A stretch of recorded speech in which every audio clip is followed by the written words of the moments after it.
Daryl Morey has undoubtedly been one of the best general managers in the NBA for the past decade. He has been able to acquire superstar after superstar, year after year. Today, we're taking a deeper dive on Morey and the effect he has on NBA teams.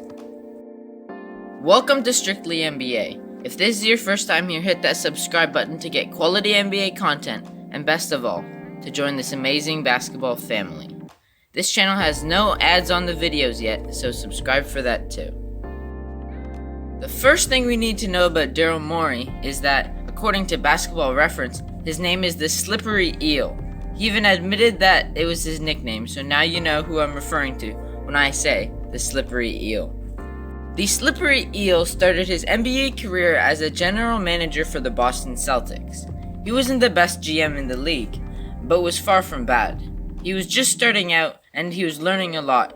His best years were in the past decade with the Rockets, so let's move on to his journey in Houston.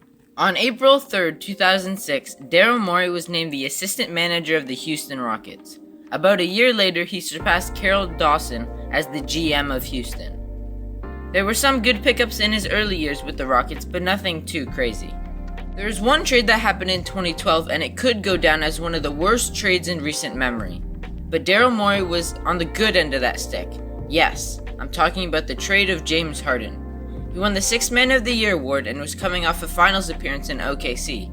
He was a great young player, and no one expected him to be a future league MVP. It's almost like Daryl Morey knew who Harden would become because he has been so high on James from the beginning. Really, I still, even though he's a gold medalist and an Olympian and made the finals, I still think he's an underrated player. He's absolutely someone that when they see him step into the role of the star of the Houston Rockets, people are going to realize just how good he is.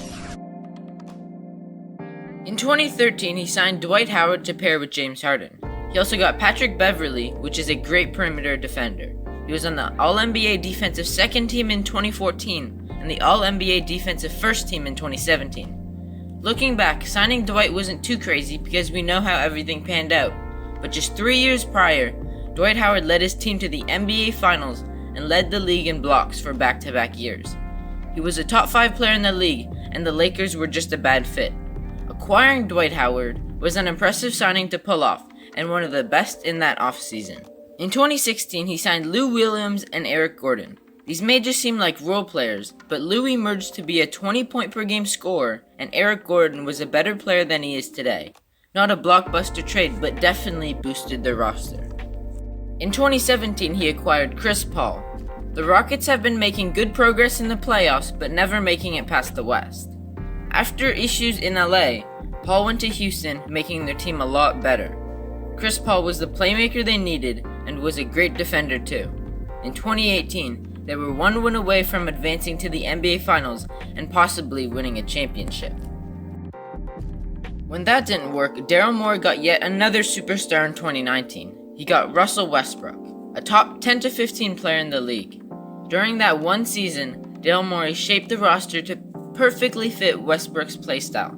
You have to be a special talent to acquire a superstar like it's nothing, and then mold your whole roster to suit him and his rare playstyle in one season.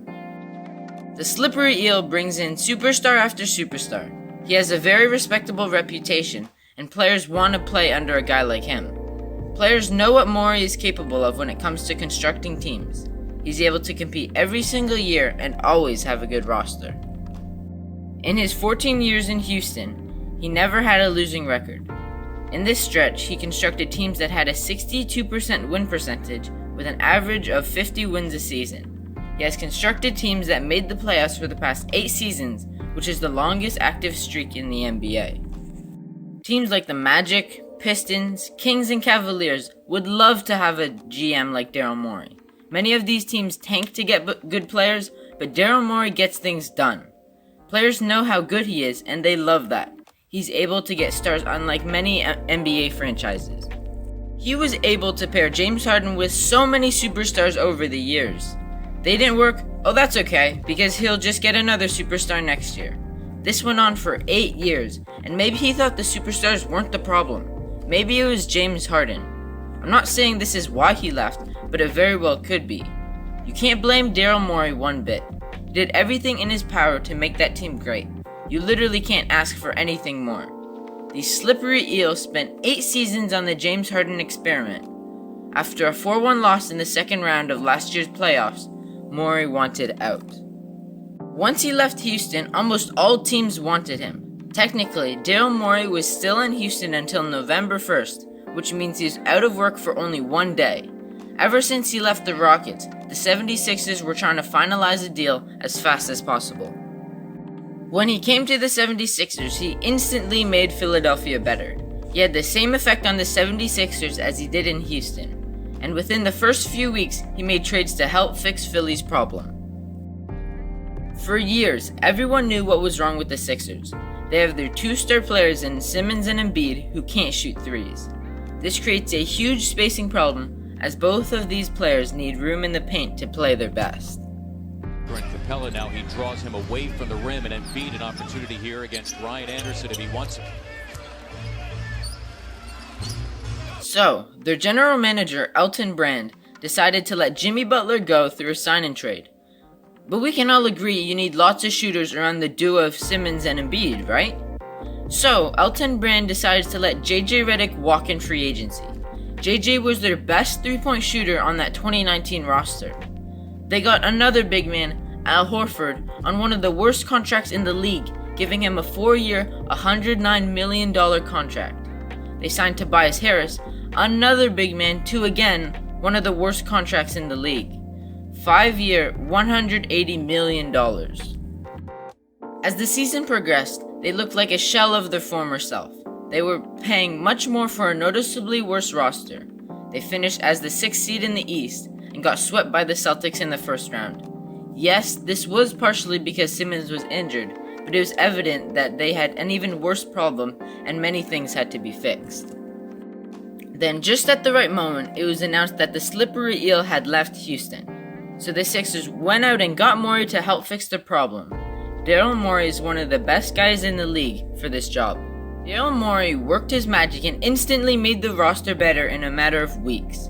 He somehow got rid of Horford's terrible contract and got Danny Green back. Danny Green is a great 3-point shooter and is a good wing defender. He helps solve the Sixers' spacing issue and helps on the defensive end. Plus, now they have even more cap space to sign better free agents.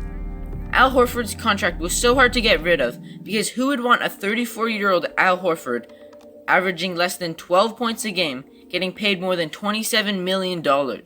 This seemed like an impossible task, but Daryl Morey made it work. In the same week, the slippery eel acquired statistically the best 3-point shooter in NBA history.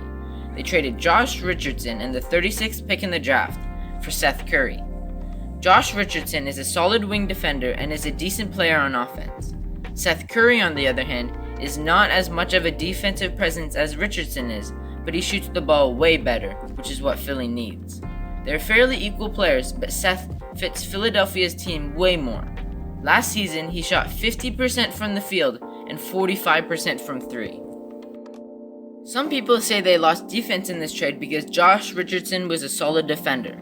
But on the wing, now you have Danny Green, Ben Simmons, who is part of the all-defensive first team last season and can defend all positions 1 through 4 and some undersized bigs, and the best young defender in Matisse Thybulle. I can confidently say Philadelphia will be one of the best defensive teams in the NBA next season.